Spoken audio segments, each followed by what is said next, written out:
Assalamualaikum warahmatullahi wabarakatuh. Kembali lagi ke akun YouTube saya, Tai Vlog.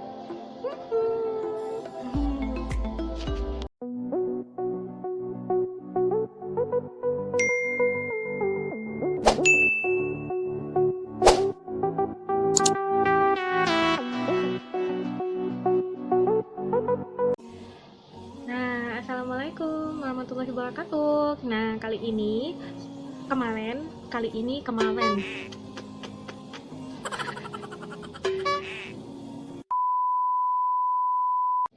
Nah, jadi di sini kemarin tuh saya buat Q&A di Instagram buat teman-teman semua yang ngasih pertanyaan ke saya, terus apapun pertanyaannya dan nanti akan saya rangkum jadi satu untuk dibuat video. Maaf, biasa ibu-ibu.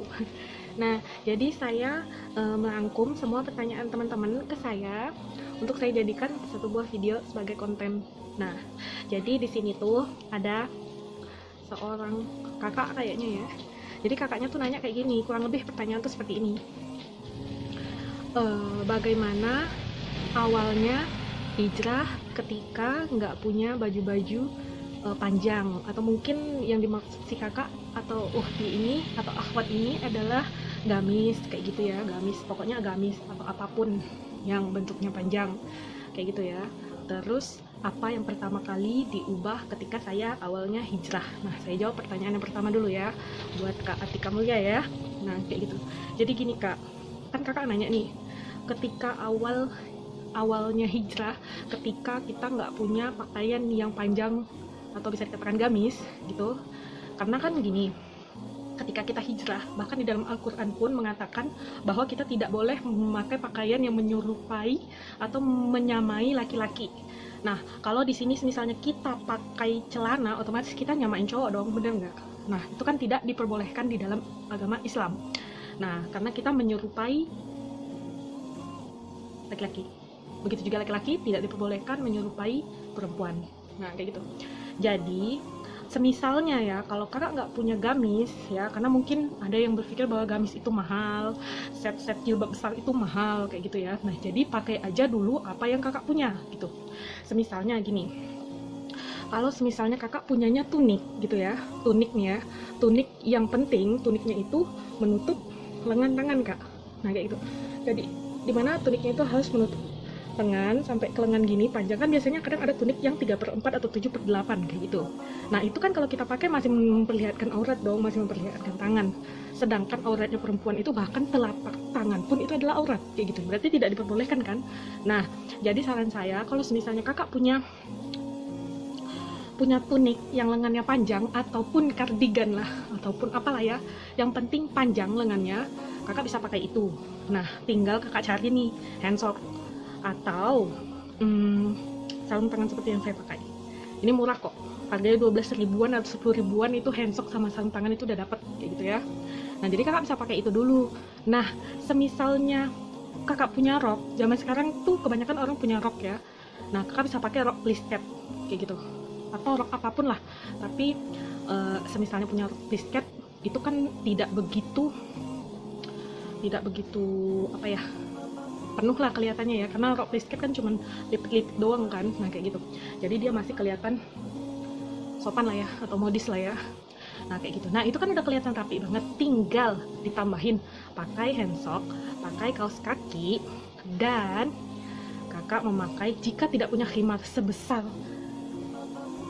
yang sampai dengan raglangan tangan, kakak bisa pakai pasmina. Yang penting dan yang paling utama adalah kalau bisa itu menutup bagian dada sampai segini, ini dada dan harus segini, sepanjang ini. Terus belakangnya kalau bisa menutup bagian belakang atau bagian bokong gitu ya. Nah, itu sudah bisa dikatakan membantu kita untuk memulai berpakaian untuk mulai hijrah kayak gitu. Yang penting itu adalah tidak memperlihatkan lekuk badan, nah, dan tidak memperlihatkan aurat.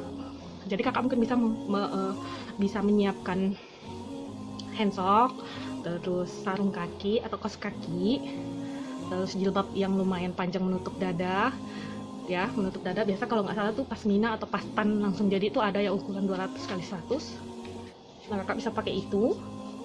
Terus juga pakai bajunya yang penting menutup sampai ke lengan tangan, dan kalau bisa menutup sampai ke punggung tangan. Cici banget.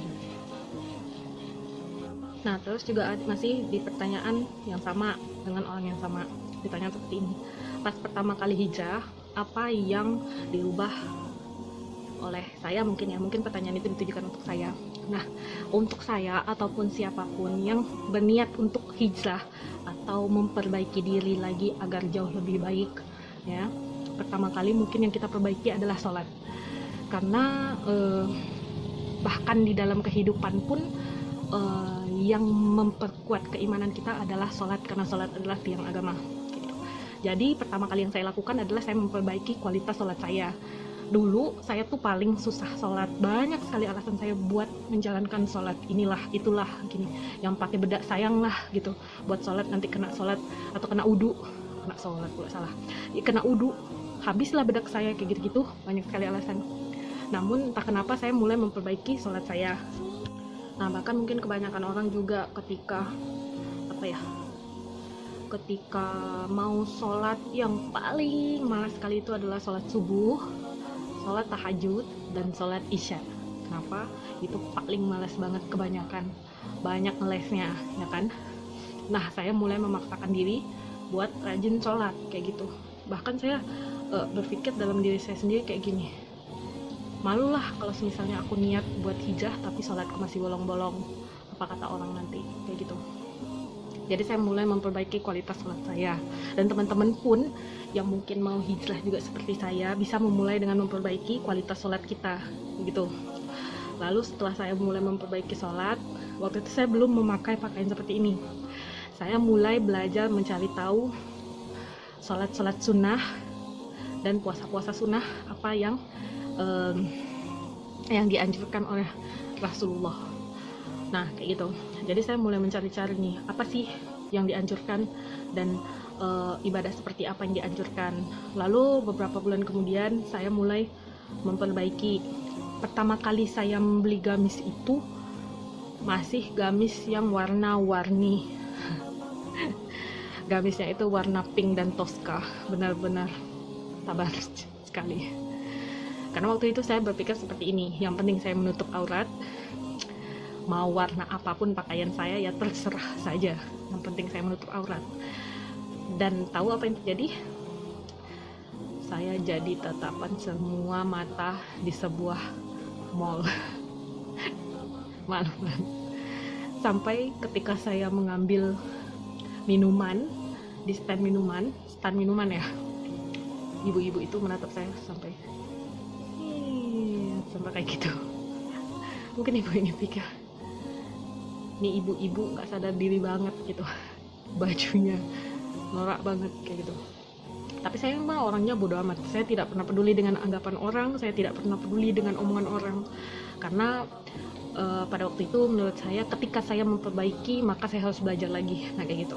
Jadi beberapa bulan saya masih memakai gamis yang saya punya, bahkan cadar pun saya membuatnya sendiri dengan jilbab